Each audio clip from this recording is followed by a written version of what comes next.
Bueno, vamos a hablar de una lente nueva que vino de la firma Optec, que es la Precision NVA. Ahí está. Esta es la lente nueva. Cuando yo la vi, cada vez que vemos una lente nueva, cada vez que nos presentan una lente, me cambian un poquito los paradigmas del tipo de lente que tenemos que elegir. Cuando funciona la lente, porque a veces hemos probado lentes multifocales que no sé si son tan buenas, pero cuando veo una lente que me gusta, tenemos que nuevamente clasificar, no la lente, sino el tipo de paciente que tengo que hacer.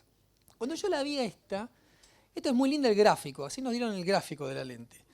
Cuando la vi, nos pusimos a mirar, inclusive con Rodi, con mi socio, nos pusimos a mirar esto. Esto es lo que vende la industria, esto es lo que le muestran en la industria.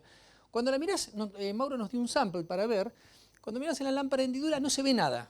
De todo esto no se ve absolutamente nada. De hecho, lo primero que pensé es, me dio una monofocal, se equivocó, me dio una monofocal, estoy viendo una monofocal.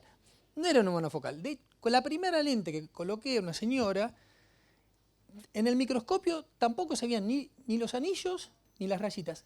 Moviendo un poco el ojo apenas se ven estas líneas pequeñas, como si fuera una porción de pizza partida, pero tampoco se ve tanto. Es una lente monofocal lo que estamos mirando. Y ahí empecé a decir, bueno, ¿qué es lo que tenemos acá? Y ahí empecé a evaluar o rediseñar cómo son las cataratas que nosotros operamos. Nosotros empezamos a operar cataratas. Esto era lo que operábamos nosotros. Catarata con una lente, 3 piezas. Cataratas era eso.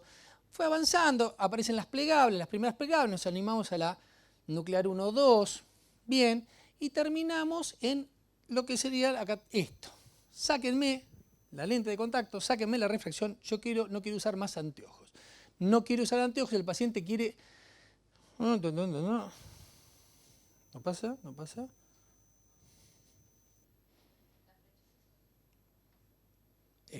Este era el paciente que yo tenía de cataratas en el hospital, esto es lo que veíamos nosotros. Cuando va cambiando, vemos el paciente vigoroso de 70 años, todavía estoy en actividad, quiero cambiar, póngame algo mejor, porque necesito ver. Y hoy tenemos la recién separadita que nos dice, no veo el menú, tengo que leer el menú, no voy a usar ningún anteojo, necesito algo para ver. Quiero un salto de calidad. De lo que estaba viendo, quiero algo mejor, necesito algo mejor. Joaquín Fernández debe ser el tipo que mejor estudió las lentes multifocales, ha hecho estudios de todo, tiene un banco de prueba en su casa, es impresionante lo que tiene. Estudió las trifocales, las multifocales, las bifocales, hace unos gráficos que son excepcionales, realmente muy buenos, nunca los entendí. No entiendo la podización, no entiendo los gráficos de Joaquín Fernández, no los entiendo, pero este lo rescaté porque es muy bueno y nos marca que en el 2013, cuando aparecieron las bifocales o cuando estaban en pleno apogeo las bifocales, ahora las bifocales ya empezaron a caer. Las bifocales no sirven, no sirvieron, no tuvieron buen resultado. Sí aparece el inicio. En Facu Elche él presenta hasta el 2018 esto.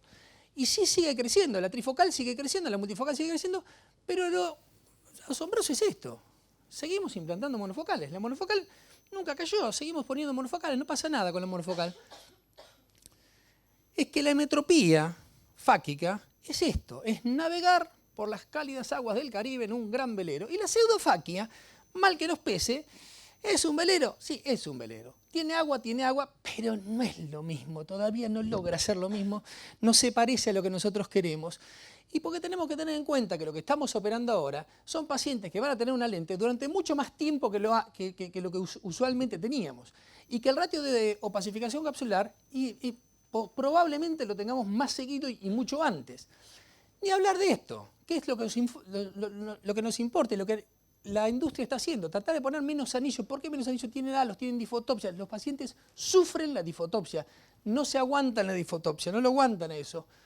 Por supuesto, los reportes de la comunidad científica, este tipo de reuniones donde podemos decir qué es lo que nos está pasando. ¿Qué es lo que exigimos de las lentes?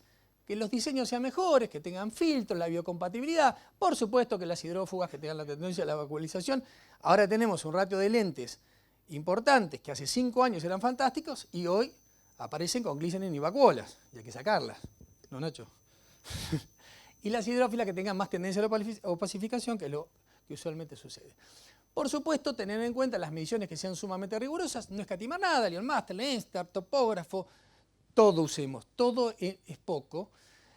La dinámica pupilar, que es el ángulo capa, que a veces lo subestimamos, o el alfa, tenemos que tenerlo en cuenta porque eso va a dar el descentramiento de la lente dentro del ojo y el anillo no queda en eje. Y si el anillo no queda en eje, el paciente no ve, realmente no ve. Los largos de las lentes son importantes, si bien la media son de 12,5 milímetros, el radio de 6. La casa Johnson & Johnson ahora está haciendo unas lentes de 14 milímetros de largo para sacos capsulares más grandes, porque hay sacos capsulares más grandes y después la lente queda dando vueltas ahí adentro. O sea, pedimos lentes premium, tenemos que trabajar en cirugías premium, hacer buenas rexis, poner anillos, no tratar de ahorrar en un anillo y las cápsulas bien pulidas. Por supuesto, la elección de la lente depende del tipo de paciente que querramos operar. La anamnesis, la profesión que tiene el paciente, las necesidades, las cirugías previas y la carita. La carita del paciente te dice todo, qué lente le vas a poner. Este paciente, ingeniero, 55 años, sin anteojos no trabajo. No sé si te pongo una multifocal y no sé qué, aparte yo sé de qué trabaja este. No sé si le coloco, no sé qué voy a hacer. El tipo es 65 años, deportista, no me importa ver de cerca, yo quiero ver de lejos y media distancia, entonces la lente que le voy a colocar es otra. La abuela quiere tejer, lo único que quiere hacer la abuela es tejer, bueno, veámosle algo de cerca, no mira televisión. El paciente que trabaja de noche, le molestan los halos son realmente una cuestión molesta en los pacientes y dice, no puedo trabajar, me molestan las luces, no puedo trabajar. Y si una mala indicación en la lente que elegimos se transforma en esto, este es el paciente que tenemos en la sala de espera, nos está enloqueciendo la cabeza y nos tortura, porque el paciente te tortura. Entonces, la Precision es una lente refractiva dentro de toda la división nueva que tenemos ahora, de difractivo, refractivo, trifocales, monofocal. Esta es, bueno, ahora tenemos las EDOF y esto viene como las de foco transicional continuo. Ese es el nombre que tiene la lente, foco transicional continuo. Y se basa en estos anillos que son, bueno, es una lente monopieza que tiene esto, 4 cuadrantes, tiene 4 cuadrantes, bien divididos estos 4 cuadrantes. Y en el centro solo tiene la visión de lejos, Es monopieza la lente, es híbrida, hidrofólica, hidrofílica, tiene una adición de más 2,75 y la distribución lejos-cerca es de 60-40 de esta lente. Para más o menos entenderla, sin ser Joaquín Fernández, así funciona. Tiene la visión de lejos, cerca, lejos. En cada uno de los cuadrantes se respeta lo mismo y esto es la parte de transición. Este es el centro de transición entre lejos, cerca de cada uno. ¿Por qué es tan importante esta zona? Porque si la lente está descentrada, la distribución de la luz sigue siendo la misma. No importa, es pupilo independiente y no importa cuán dilatada o en miosis esté la lente. Si está descentrada, esto sigue viendo bien, el paciente sigue viendo bien. Bien, ahí está. Esta es la distribución de luz que tienes lejos cerca y sigue siendo, acá es un poco más, esto es lo que se podría llegar a ver dentro de la lámpara de hendidura. El paciente tiene muchas menos difotopsias porque no tiene anillos. La lente no tiene anillos, entonces no tiene difotopsias. Es impresionante. Y es pupilo independiente y tiene una tolerancia altísima al descentrado. Altísima al descentrado. Esto tenemos que tenerlo en cuenta si vemos que esta lente va a estar mucho más tiempo de lo que usualmente colocamos una lente. Si el paciente es más joven, bueno, es la idea de colocar este tipo de lente. Donde no está muy bien indicado es en las hipermetrópicos previos, que sigue siendo la indicación, me parece, la monofocal esférica, la de siempre, y pacientes con una miopía pequeña, o es un paciente muy exigente a la visión de cerca. Ese paciente ya sabe ver bien de cerca y pide algo más, siempre pide algo más. La lente Prevision tiene una muy buena visión de lejos, muy buena visión de cerca, podría decir una moderada visión de media distancia, tolerable, pero el lejos cerca es lo mejor. Pacientes a considerar, el asimiópico por supuesto, y los hipermetrópicos son los pacientes más felices del mundo que se colocan este tipo de lentes. No tiene halos, insisto con que no tiene halos, porque los halos... a ver, la primera paciente que llegó, bueno, inclusive Rodi tuvo una paciente, yo tenía una paciente mujer y después iba a operar un ingeniero agrónomo, 65 años en actividad, y él maneja mucho en la ruta. Entonces quería ver primero si le molestaban realmente los halos. Señora, ¿usted ve halos? No, primero no sabía lo que eran los halos. No veo halos, no veo halos. Tercera consulta, le sigo explicando y le digo, cuando ve las luces, no, mire, doctor, la verdad no sé qué me está hablando, no veo halos. Lo que sí veo en la luz de la cocina, si usted me dice una cosa así como un paréntesis, y ahora le pasó lo mismo, una cosa así como 2C veía, que interpreto que serían las divisiones de los 4 cuadrantes. Pero es algo de lo que se queje, porque el paciente que tiene halos se escucha en la sala de espera. Ese paciente está en la sala de espera gritando, por favor. Y la secretaria que llama dice, está Gutiérrez de nuevo, con anteojos de sol. Dice que no, que grita, hágalo pasar porque grita. Y grita, el paciente grita, está muy molesto el paciente. La multifocalidad tiene 2 propósitos, la terapéutica y la refractiva. La refractiva es la que tenemos que tener en cuenta y la tenemos que buscar qué paciente va a usar qué tipo de lentes. Y aún hoy, el 10% de las lentes que se colocan en el mundo, no acá en el mundo, son multifocales. ¿Por qué no se colocan más lentes multifocales? A veces porque la óptica no es la que queremos, a veces porque la biodisponibilidad, biológicamente pueden llegar a ser mejorables, pueden causar menos opacificación capsular. Y el precio. El precio es una variable más o menos aceptable. Si bien las lentes han ido bajando de precio, el costo ha sido otro desde que aparecieron las trifocales a la fecha, el precio yo no sé si lo tomaría como una variable de baja de uso en la lente multifocal, porque creo que lo que tiene que ver es la indicación que vamos a hacer. El precio, el paciente lo paga si realmente considera que va a ser un upgrade en su visión. Tener una buena agudeza visual no significa tener buena visión, y eso el paciente lo evalúa, como también los trabajos que vamos a ver un montón de ¿todas las lentes son para todos los pacientes? No, no son para todos los pacientes. Y esos trabajos donde vemos, sí, hice un trabajo sobre 2.500 pacientes, le puse la misma multifocal, con eso ve correctamente bien, no es tan así. Insisto en lo del precio. Hay una paciente que se operó el año pasado, principios del 2018, que no tiene ningún problema económico, realmente no tiene problemas económicos, sin embargo, le colocaron una lente monofocal de origen alemán. Elijamos la paciente que queramos. Gracias.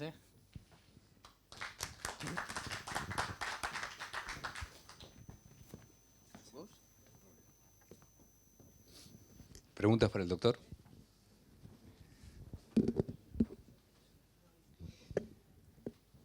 Bueno. Yo les voy a hablar de otro escenario totalmente diferente al de Juan. Es cuando tenemos complicaciones, cuando tenemos esas cataratas difíciles, como las que mostró Juan al principio, en que perdemos el soporte capsular o directamente ya de entrada no lo tenemos. Tenemos un síndrome Marfan, una catarata luxada. Entonces, en esos casos tenemos, como ven en este gráfico, una infinidad de opciones que creo que son prácticamente todas válidas y que dependen mucho de la comodidad de cada cirujano. Las que son de soporte angular prácticamente están en extinción. Digamos, nadie hoy por hoy en su sano juicio pone una lente de soporte angular, especialmente si esto fue después de una cirugía complicada, que seguramente hubo mucha manipulación, tenemos pocas células endoteliales en pacientes añosos, no queremos agregar un factor más de pérdida de células endoteliales y de todas las complicaciones que conocemos de las lentes de soporte angular. Entonces nos quedan 2 grupos importantes, los de las lentes de fijación de lente de cámara posterior, ya sea a esclera o a iris, y las de fijación iridiana, las iris CLO. Las lentes de cámara posterior,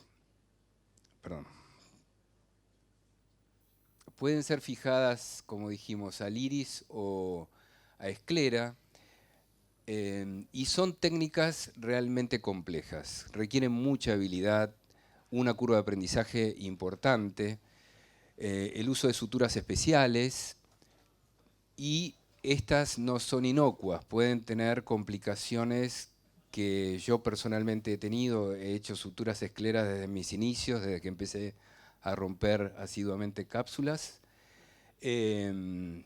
Las suturas se pueden externalizar, eso genera endoftalmitis tardías.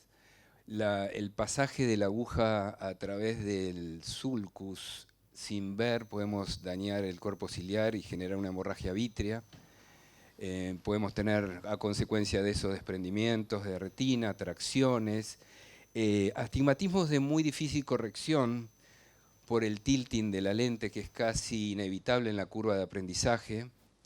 Y bueno, estas se deben evitar siempre en pacientes que están anticoagulados, que muchas veces es el caso. Y también podemos tener una luxación tardía del implante por la degradación de las lentes, perdón, de las suturas. Acá vimos casos de luxación tardía o la extrusión del teflón. Ahí vemos también. Lo mismo ocurre con las técnicas de llamade y las de fijación por adhesivos tisulares, que podemos tener ese mismo tipo de complicaciones, salvo las concernientes al uso de suturas. ¿Por qué elijo la lente de fijación iridiana?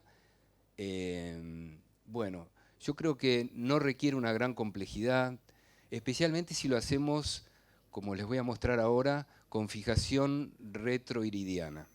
Es más fácil el anclaje, como van a ver, que si lo hacemos en cámara anterior, cuando tenemos un ojo muy hipotónico, que es difícil llevar el iris hacia arriba para que se ancle. Entonces es baja complejidad, tenemos menor tiempo quirúrgico, menor manipulación intraocular, todos ítems que son muy importantes en un paciente que ya sufrió un trauma quirúrgico previo. Respetamos el ángulo iridocorneal y es independiente de la profundidad de cámara. ¿Qué pasaba? Yo antes ponía estas lentes como alternativa de afaquia sin soporte capsular en cámara anterior. Y muchas veces esos pacientes después iban por pérdida endotelial, por la primera cirugía o la segunda, a un injerto de córnea. Y ahí las dimensiones de la cámara cambian mucho y muchas veces tenemos muy próximo el endotelio al implante. Entonces es de muy buena idea realizar el implante retropupilar para esos casos para un futuro injerto, ya sea endotelial o penetrante.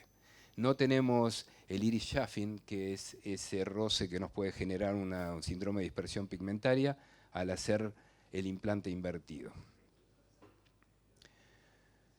¿Y qué desventajas tenemos? Bueno, es un implante rígido, empecemos por ahí. Sería muy bueno que la casa matriz empiece a diseñar algún implante plegable. Tenemos pseudofacodonesis, también ocurre con las lentes de fijación iridiana por suturas o a esclera. No suele ser un gran problema, a veces el paciente se queja de que ve como una reverberación en la visión. Tenemos un poco limitado la zona óptica. El implante es de 5,5, sería bueno entonces esperar un implante de mayor diámetro y plegable. Y no lo podemos poner en todos los iris. Hay casos en que hubo mucho trauma quirúrgico y no vamos a anclar sobre un iris dañado o con una pupila discórica, que vamos a tener otro tipo de problemas postquirúrgicos. Claro que muchas veces podemos hacer plásticas de pupila, bueno, hay un montón de alternativas. Y la otra desventaja quizás es el costo. La luxación tardía, que es generalmente la primera pregunta que me hacen, ¿qué pasa si la lente se cae hacia atrás? Yo realmente prefiero que la lente se caiga para atrás, cosa que nunca he visto y he buscado muchos trabajos, no he encontrado. Generalmente si se desprende de una sola áptica y nos da tiempo para reanclarla. Si se cae adelante, generalmente el paciente viene tarde, 2 o 3 días con la lente golpeteando el endotelio y ya tenemos trauma endotelial. Prefiero llamar a nuestro amigo especialista en vítreo y que me vaya a buscar una lente atrás y no adelante.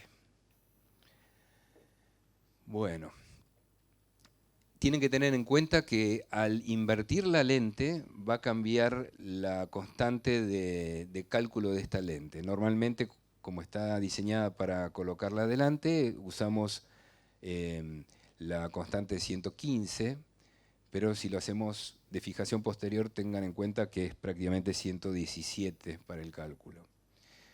Aquí vemos un caso ejemplo, en un caso de un chico joven con una severa luxación del cristalino. Podría hacer la gran Arasanz y tratar de hacer una cirugía heroica con anillo, fijación esclera, pero miren la luxación que tiene, cómo se mueve en un chico joven. La verdad, con estos casos tienen gran tendencia a tener desprendimientos de retina, síndrome de Marfan, entonces ir a anclar, yo prefiero no tocar la pars plana.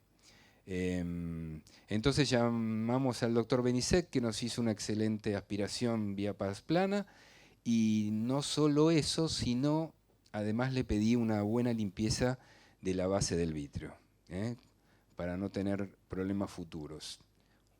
Una buena exploración, de que no haya adherencias ni bridas vítreas. Una cirugía muy simple, atraumática, especialmente en estos casos de cristalinos claros.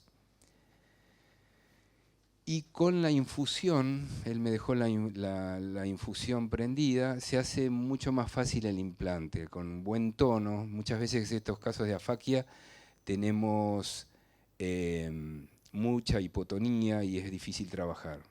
Entonces uno puede ir regulando la presión del ojo a través de la infusión. Hacemos 2 paracentesis en hora 3 y 9, una incisión central de 5,5. No usen miocol. En estos casos es preferible no usar miocol, porque es muy difícil ir para atrás. Se cerró un poco, buscamos no buscar mucha dilatación a propósito. Sí, en lo posible es muy buena la pregunta esa. Como trabajamos sin miocol, con mucho cuidado, fíjense con el cuidado que meto la lente para que no se vaya para atrás, ¿no? Una dilatación media es lo ideal. Entonces, colocamos la lente, la ubicamos en posición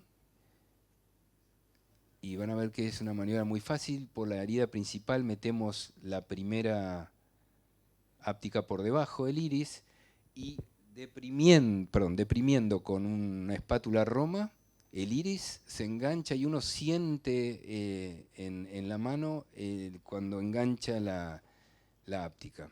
Eso, la verdad que requiere muy poco entrenamiento y un gran temblor ahí. Este fue mi primer caso de implante, por eso les quería mostrar que es una técnica muy sencilla. Y me sorprendió incluso que haya sido tan rápido, pensaba encontrarme con un gran problema. Una sutura y se sacan los ojos. Y la verdad que el resultado visual, el endotelio intacto al día siguiente, como vieron no hay manipulación. Fíjense, esto es a las 24 horas. Ahí se ve un poco esa facodonesis que les contaba. Y fíjense ahí los anclajes, como uno los puede controlar. Esto a la semana de operado. Y les quería mostrar en slow motion cómo es la técnica de depresión. ¿Ven? Mandan el implante hacia abajo, dejan que el iris se posicione, ahí levantan un poquito la mano esta fijadora y por la paracentesis deprimen con cualquier instrumento Romo. Fíjense cómo es. ¿Ven? Es muy fácil. Y lo mismo del otro lado.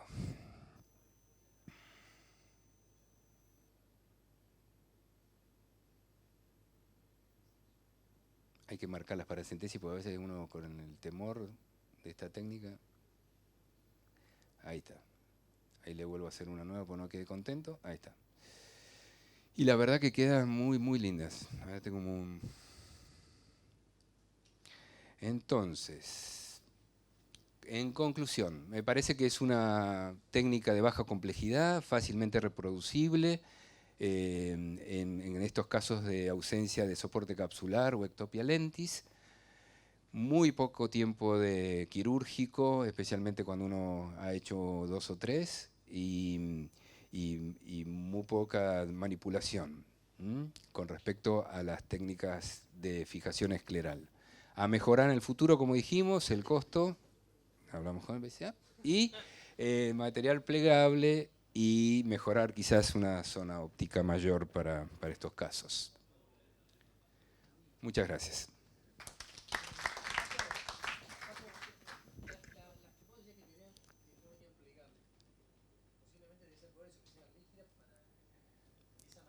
Claro, habría que mejorar, cambiar la técnica y eso es lo que están, cómo las agarrás. La Artiflex tiene, vos vas a la áptica, que es rígida, y la fijás de ahí. En este caso sí lo estuvimos pensando con la gente de Optec. ¿Cómo hacer para ir detrás del iris sin ver, agarrar el áptica y anclarlo? Por eso no salieron todavía. Están pensando esa parte.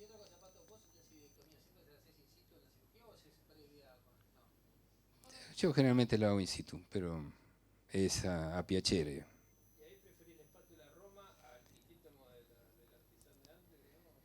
Sí, no, el esquitítomo no lo usen porque vas a enganchar el iris inútilmente. Claro, usan hasta una cánula. Hay varias, ustedes métanse en la página de Optec, hay muchas variantes de esta técnica. Hay una que diseñó como un instrumento especial para anclar, otros que le pasan una aguja recta de lado a lado, de hora 3 a cosa, y levanta el implante y se engancha el iris arriba. Hay muchas técnicas, pero básicamente es todo lo mismo. Sí. No hay ningún problema con la dilatación, así como ocurre con las lentes que usamos para fáquicas. Vos las dilatás a extremo, como esto va al iris periférico, no influye en el dilatador de la pupila, se dilata perfectamente. Salvo que tengas, viste, un daño previo por la cirugía. ¿Mm?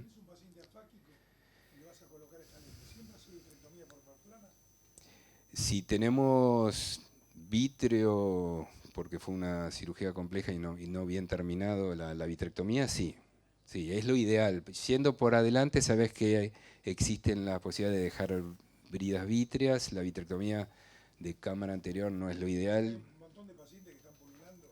Sí. No tenés idea de cómo. Claro, en esos casos pones triamcinolona y tratás de hacer una vitrectomía por si bien no es lo ideal. Si me oye un cirujano de vitreoretina me asesina, pero digamos que lo ideal sería ir acompañados de eso. Si no, una buena vitrectomía, que la pupila esté móvil y sin bridas. Dejamos al próximo. Muchas gracias. No sé si sigo yo o alguien más. No sé. ¿Quién viene? ¿Cuál es el botón para adelantar? Para avanzar y puntero. Okay. Bueno, buenos días. Gracias por la invitación, BCA. Bueno, a ver. Bueno, cuando Mauro me llamó me dijo que tenía que convencerlos de cuál era mi técnica de elección para fijación esclera. No sé si los voy a convencer. Lo que sí les voy a hablar de mi experiencia y cuál es la técnica que elijo y por qué. Bueno, a mí me gusta esta técnica. Yo se las voy a mostrar. Esta es una técnica, este video me lo prestó Gerardo. Quiero que lo vean, es rápido. ¿Con qué avanzo? ¿Con el mismo? No. No. ¿Cuál aprieto para adelantar el video?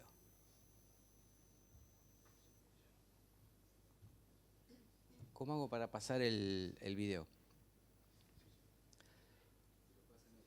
Ahí está, ahí ya.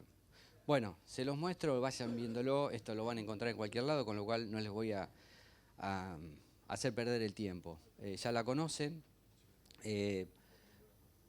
Lo que más me gustó de esta técnica es, primero, cuando hizo la modificación Gerardo, que era la duda que yo tenía. ¿Por qué? Porque con la técnica de Yamane original, el problema era que podía extruirse el áptica.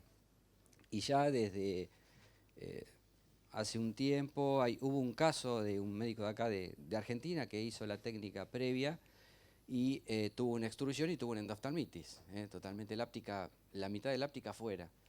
y tuvo un endoftalmite. Entonces, esto me parece una idea bastante buena porque evitamos ese inconveniente.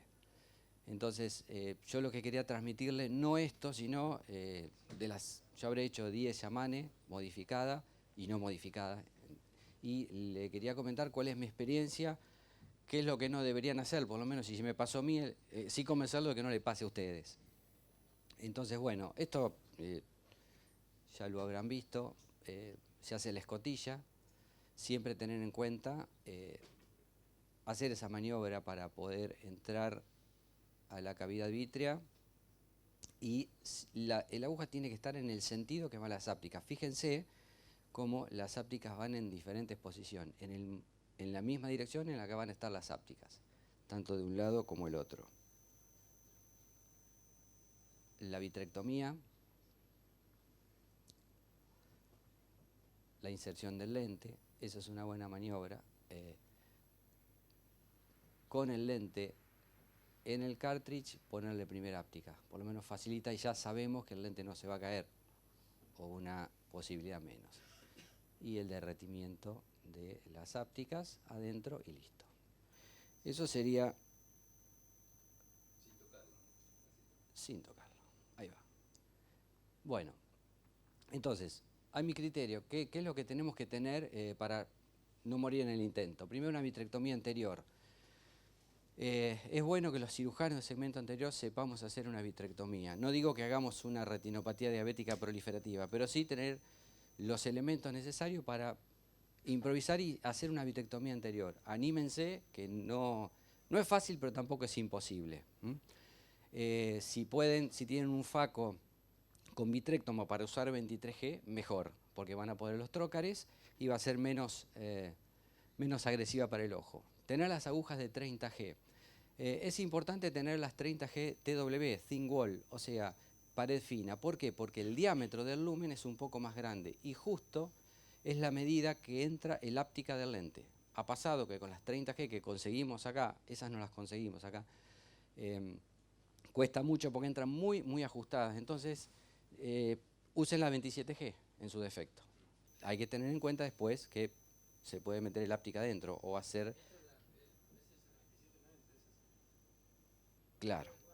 No entra la 27, entra.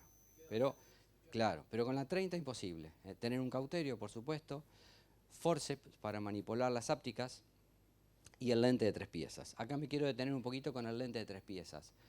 Dentro de lo que hay en el mercado son 3 lentes, de la línea Alcon, de la línea Abbott y de la línea de BCA.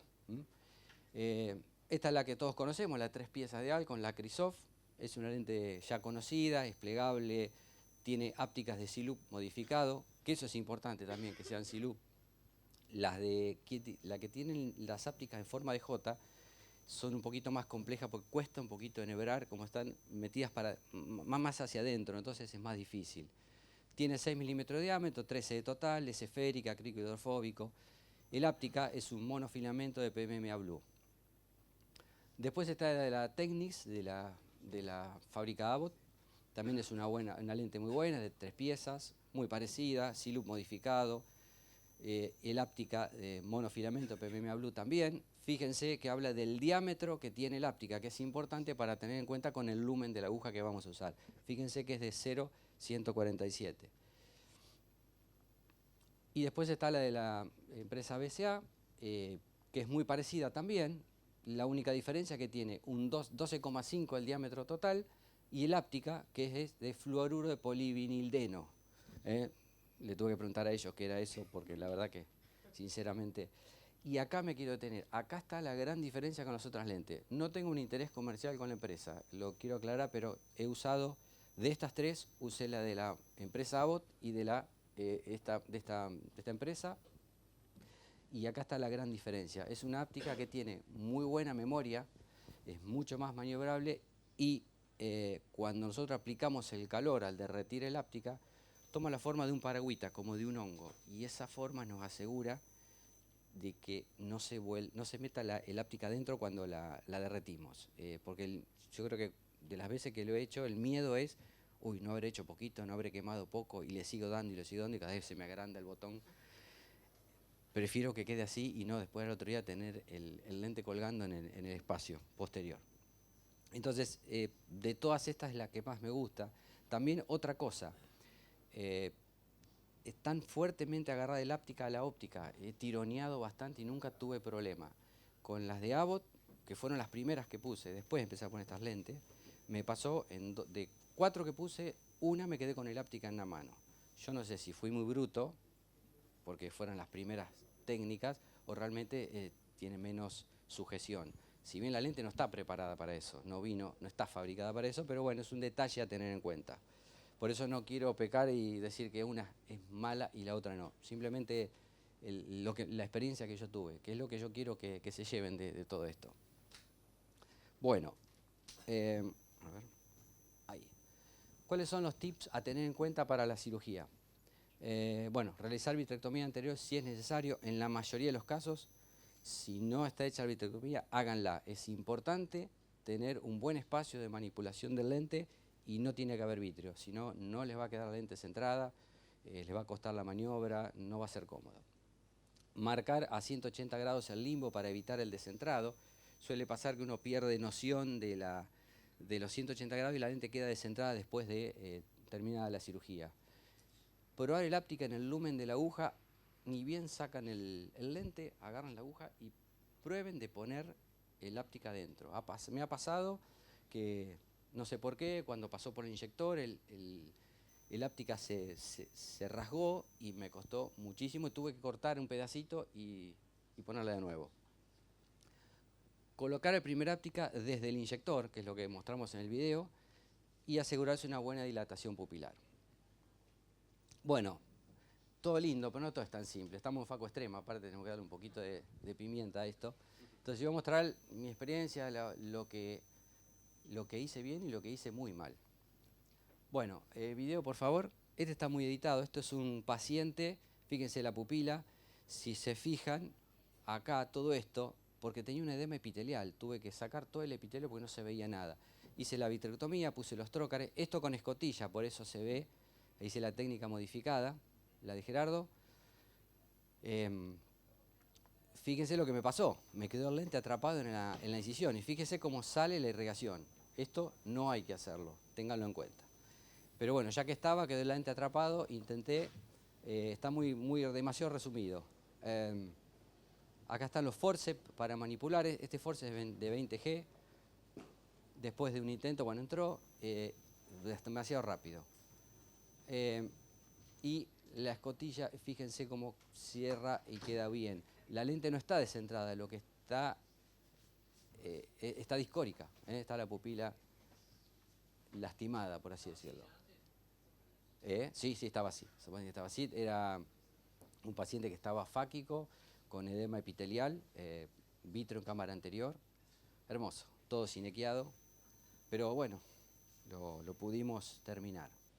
Este es otro caso. Este caso es interesante. Es un paciente, esta es la tercera cirugía. Era un paciente, decime. ¿Le corrigieron también, hicieron trasplante de material? ¿Le corrigieron el edema al paciente? No, al sacar es epitelial, perdón, yo dije endotelar o epitelial. Ah, si era un edema epitelial. No, como tenía vitro, tenía presión y no veía nada, no podía trabajar, entonces volé el epitelio. Este paciente era la tercera cirugía. La primera, un lente opaco de la época del 2008, de esas lentes, famosas lentes, así que lo saqué, le puse una lente, le puse un lente después monopieza y a las 2 semanas el lente abajo. Tercer cirugía esta. El video, por favor. Tercer cirugía, tenemos que ir a buscar el lente, así que bueno, ya hice la vitrectomía, puse los trócares, puse lupa, rescaté el lente, lo fui a buscar, hacemos la maniobra como sale. Si hay algún especialista en retina acá, por favor, no... Bueno, opinen. No uso perfluoro, en este caso no usé perfluoro. Directamente con el vitrectomo. Yo tengo un vitrectomo anterior, es un Infinity, con lo cual puedo trabajar con 23G y cortes bastante altos, que eso me ayuda muchísimo. Entonces la idea era traer el lente, sacarlo, la pupila ya estaba media cerrada. Ese forceps que tengo ahí, ese es un forceps de ese es un forceps, video por favor, es un forceps de retina.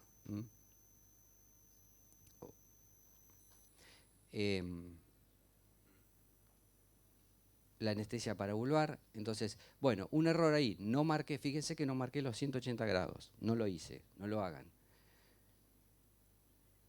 Son cosas que uno después que mira los videos se da cuenta los errores, ¿no? Entonces rescatamos el lente. Esta técnica ya es la... acá. Esta es la técnica previa. Fíjense que no hice escotilla. Esas fueron las primeras cirugías que hice con Yamane. Bueno, ahí rescatamos el lente, ya lo sacamos. Vamos a poner el lente. Ya preparo la aguja para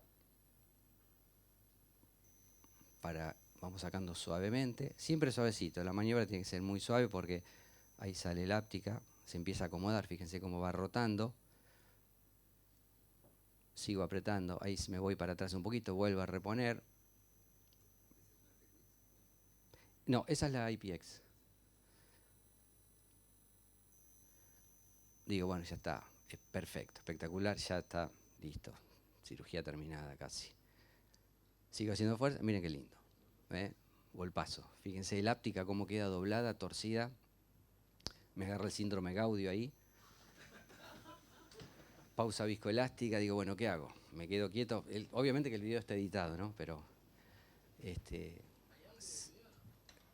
no, déjalo ahí. Prefiero que no. Bueno, digo, se me rotó el lente. Bueno, dame Google, vamos a tratar de rotarlo. Yo pensé que se había dado vuelta, tan violenta la salida del inyector. Entonces le digo, la voy a girar. Pero me doy vuelta que no estaba bien. Fíjense la áptica cómo está. Torcida, doblada, o sea, la roté pensando que se había girado, no se giró. Y fíjense lo que quería mostrarle, la nobleza de la áptica y la unión con la óptica, que no se salió, no se desgarró. Entonces, la vuelvo a rotar otra vez. Les puedo asegurar que el endotelio quedó bien, no es por nada, en serio. No se lo pedí, pero veía bien, eso es lo bueno. Bueno, entonces, sí. Bueno, sí, ya termina, es cortito. Bueno, ponemos la otra áptica, tratamos de manipular, usamos, ahí va. Bueno, otro error, fíjense dónde está el trocar y fíjense, ahí se me salió la aguja, como verán. Fíjense dónde está el trocar y dónde está la aguja.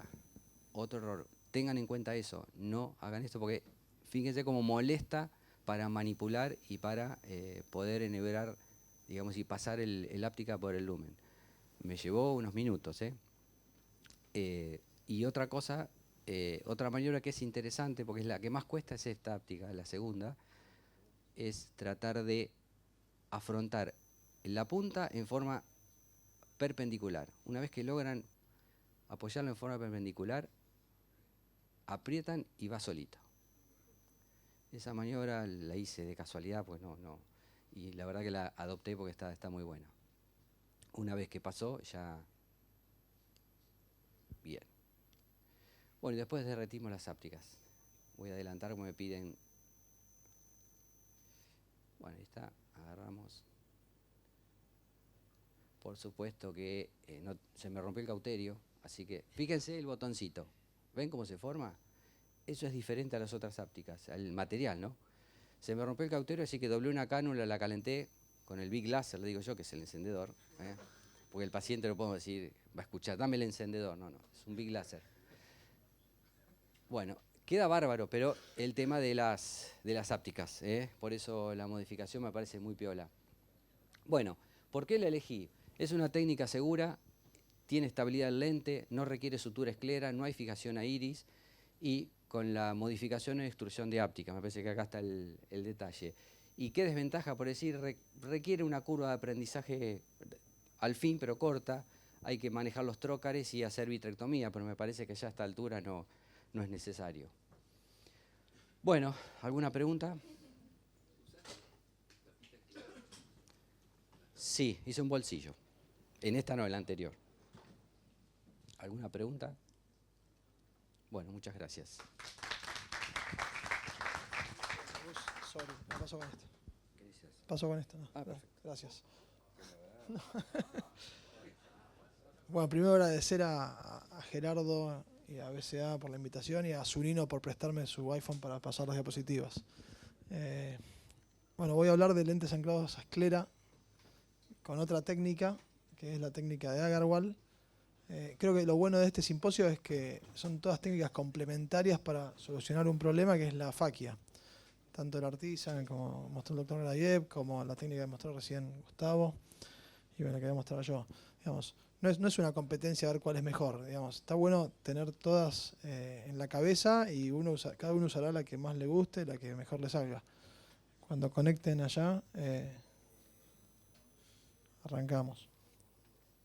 ¿Qué tal, Jorge? A mí me gusta esta técnica, digamos, porque tiene algunas ventajas que ahora les voy a contar. Yo usé mucho la lente Artisan muchos años y ahora 1 año y medio, motivado por todas estas cosas nuevas que iban apareciendo, la de Yamane, decidí aprender la técnica de Agarwal y me fui a India a ver cómo la hacían allá. Y lo que me sorprendió es que allá en India, ante cualquier ruptura capsular, aunque haya soporte, le hacen esta técnica. O sea, un agujerito así chiquitito donde yo me animaría a poner un multifocal, los tipos lo pasan de quirófano y le hacen un glue IOL. O sea, tienen el pegamento preparado en todos los quirófanos. Hay 2 o 3 quirófanos que son para esto, para las técnicas complejas, y sacan al paciente de un lugar, lo llevan a la otra y le hacen la técnica. Y le dije a Agarwal, le digo, ¿pero por qué le hicieron un glue IOL si tenía un agujero pequeño que le podían haber puesto tranquilamente el lente en el vago, en el sulcus? Me dice, este paciente se va al medio de la selva, a 3.000 kilómetros de acá, y yo no lo veo nunca más. Sé que con la técnica de glue IOL el lente queda anclado, cementado y no se mueve nunca más. Un lente en el sulcus se puede luxar, se puede fregar, lo que sea. Así que bueno. Y ya tienen mucho seguimiento, la describieron en el año 2007, voy contando las charlas y después salteamos las diapositivas. Llevan 12 años de que está descripta con sus diferentes trabajos publicados y demás, y una estabilidad a largo plazo muy, muy buena. No sé si podremos reproducir el iPad. ¿Se apagó? ¿O sigue prendida? Bueno. Sí, está desbloqueado, sí. No sé. Sí. ¿Será que estamos muy lejos? Porque está conectado por Bluetooth. Claro, que la pasen ahí.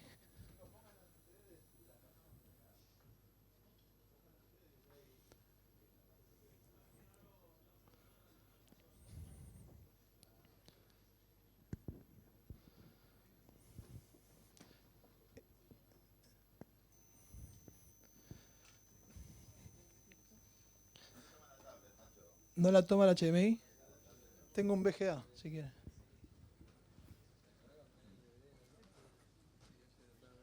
Que pruebe con el VGA.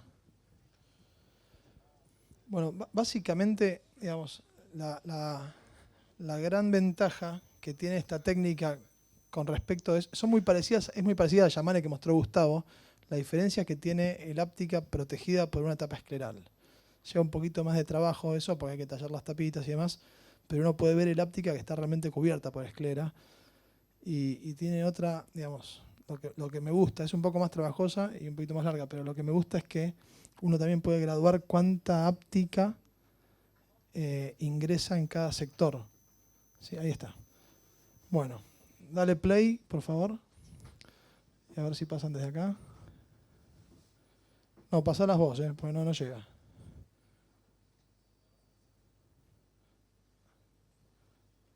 Ahí vamos. Bueno, siguiente. Entonces hay muchas alternativas a faquia y yo voy a hablar de lo que les contaba. Siguiente. En honor al tiempo voy a ir rápido porque tenemos solo 10 minutos y falta no solo esta charla, sino la de Zunino. Una más. Bueno, el Artisan ya lo charlaron, es un lente que tiene 40 años y es un lente muy noble. Es una alternativa más, pero bueno, seguimos. Y esta es la técnica de glue IOL, como les decía. Tenemos 2 tapitas y exteriorizamos una áptica de cada lado. Y entonces una vez que uno las tiene exteriorizadas, uno puede graduar tirando de la áptica cuánto quiere exteriorizar y el centrado del lente. Próxima. Como les conté, bueno, fui a India el año pasado, a Chennai, estuvimos 2 semanas, hice varios casos allá. Próxima. Bueno, es un lente anclado a esclera y luego pegado con adhesivo biológico. No es que el adhesivo sostiene las patas, digamos, las ápticas quedan bien ancladas en esclera. Lleva 12 años, ellos lo tienen como primera opción y bueno, han ganado premios, publicaciones, etc. Próxima. ¿Cómo es la técnica? Sí o sí, infusión por par plana. Esto no se hace con viscoelástico. Tenemos 2 flaps esclerales bien enfrentados a 180 grados. Por debajo de los flaps hacemos 2 esclerotomías con 23G. Luego hacemos una vitrectomía cómoda de todo lo que es la zona posterior al iris y central. Si el ojo es muy grande, hay que hacer una iridectomía en el sector del iris por donde uno va a pasar las ápticas. O sea, uno va ahora 3 y 9 y hace pequeñas iridectomías para que después cuando uno entra con la aguja o con el vitrectomo o con la pinza no se lleve puesto el iris, ¿sí? Implantamos el lente, exteriorizamos las ápticas con la técnica de handshake technique y después anclamos las mismas en los túneles esclerales. Por último, una vez que ya están las 2 ápticas afuera e implantadas en el túnel escleral, se llena de aire el ojo y se sella con el glue. O sutura si no tuviésemos el adhesivo. Próxima. Bueno, acá está hecho en gráficos cómo se exterioriza la primera áptica y se deja la otra fuera. Y después se exterioriza la segunda con una maniobra que ahora se las voy a mostrar. Próxima. El cirujano tiene que posicionarse como está el gráfico a la izquierda, ¿sí? Nos sentamos en el lugar donde pensamos que vamos a estar con una tapa a un lado y otra tapa al otro, para estar cómodos. No se les ocurra como está allá, queriendo hacer una tapa delante suyo, porque si no es incómodo. Próxima. Esto es un video. Entonces tenemos un marcador que nos dice, no, tocar una sola vez o arranca solo. El marcador nos dibuja cómo vamos a tallar las tapas. Tallamos las tapitas, está acelerado para ahorrar tiempo. Luego que están las talladas las tapas, hacemos la esclerotomía de un lado y esclerotomía del otro. Es bueno tener el ojo sujeto con un Bicryl para poder llevarlo de un lado a otro, ¿sí? Ahí ya entramos con la pinza, probamos que entre y exteriorizamos la áptica. Mientras que lo vamos inyectando, es una maniobra conjunta, sacamos con la mano izquierda e inyectamos con la derecha. Una vez que sacamos el áptica, le ponemos... Ahí se me cayó, entonces tengo que ir a buscarla. La otra áptica está afuera, me sirve para andar moviéndola. Cuando la movemos, la vemos y la podemos ir a buscar. Lo ideal es no soltarlo y que no se caiga, pero si se cae no pasa nada. Le ponemos un plastiquito que la sostiene. Este plastiquito la sostiene para que no se meta para adentro. Y pasamos de una pinza mano derecha a mano izquierda y después la vamos a buscar por la otra esclerotomía debajo de la tapa. Esto... Digamos, al principio parece bastante difícil, pero es totalmente reproducible, porque es siempre igual. O sea, si uno lo tiene en la cabeza, yo lo que hice en los primeros casos, me escribí en el microscopio en una hoja y la colgué ahí paso a paso. Es totalmente reproducible. Se hace el túnel, se dilata el túnel y con una Kellman se inserta la áptica. Lo mismo del otro lado, se hace el túnel y como esto, o sea, es geometría pura, o sea, si uno mide exactamente los milímetros, es difícil que quede con tilt, es difícil que quede centrado. Sí. Después ponemos el glue, sellamos, ellos sellan 3-5 segundos, le sellamos la conjuntiva de enfrente, encima. Y si vemos que no pega del todo, le metemos algún puntito. Porque hay distintas marcas de pegamentos, algunos pegan más rápido, otros más despacio, otros mejor, otros peor, o sea...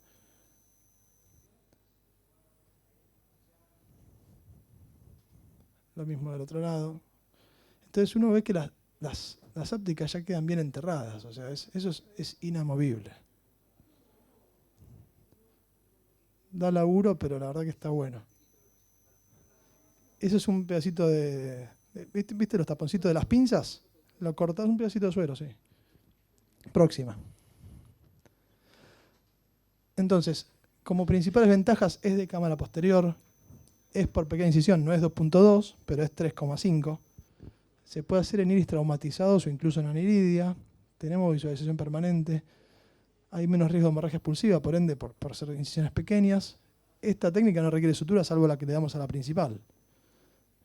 Y lo podemos combinar con técnicas de trasplante endotelial o pupiloplastia o alguna técnica, o un tubo de AMED, por ejemplo. Próxima.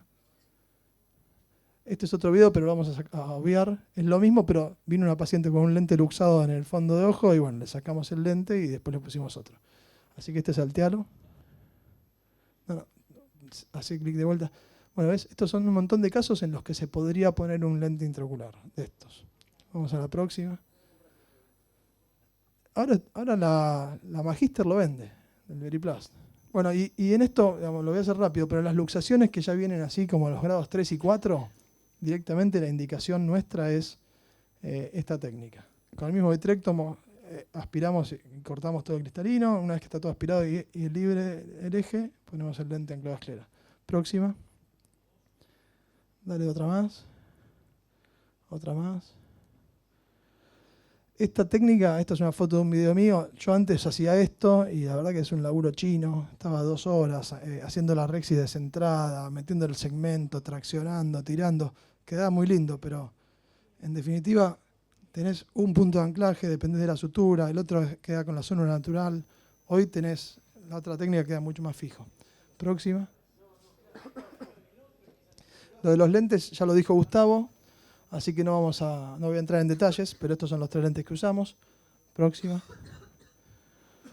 Y bueno, algunas fotitos postquirúrgicas.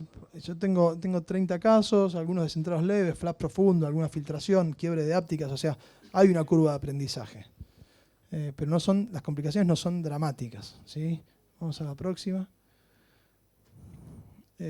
Algunos pacientes, por ejemplo, el paciente de la foto, este muchacho que está acá abajo, es el ojo de arriba. Que le hice pupiloplastia, le hice el lente y después tengo otros pacientes, este es más reciente, el de abajo a la derecha es una paciente que operé hace menos de un mes y bueno, andan muy bien.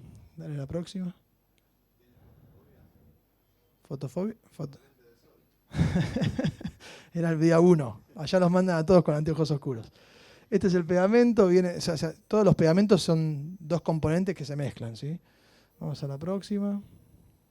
Bueno, trabajos científicos no voy a detallarlos en honor al tiempo, seguí. Y estos son 2 pacientes míos, fíjense, uno tiene un tubo de AMED allá arriba, este otro lleva también un par de años. Fíjense que por transparencia uno puede ver un poquito cómo se ve la áptica, pero se logran muy, muy buenos centrados. Dale la próxima. Muchas gracias. El teléfono. Bueno, en honor al tiempo voy a cerrar con un par de minutos. Básicamente, acá tenemos eximios cirujanos que han presentado cosas realmente increíbles.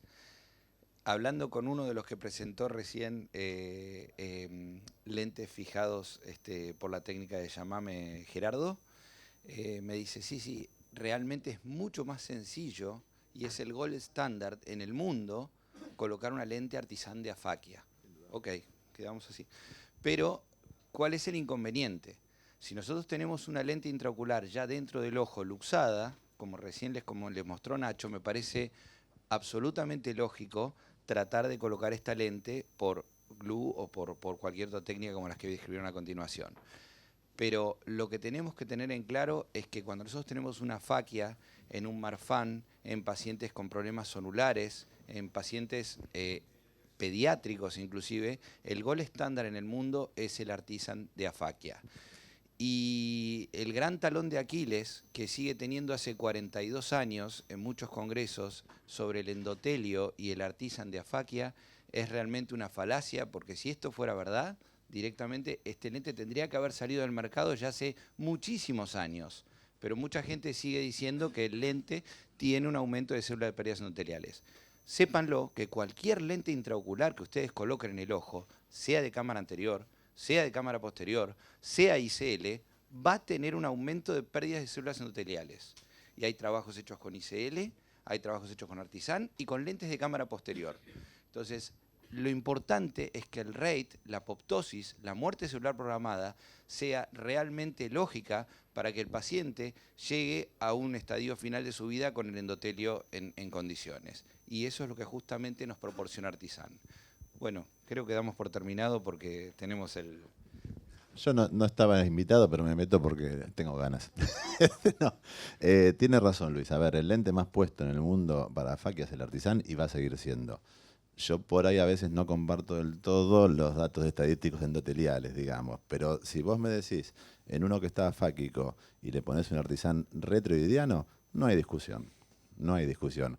En cámara anterior, por ahí nos peleamos un rato más. No, ahí nos peleamos porque nos podemos pelear si hablamos de pacientes fáquicos, pero cuando el paciente es afáquico, todo el diafragma iridocristalineano va a ir hacia atrás y vamos a tener una profundidad de cámara anterior realmente asombrosa.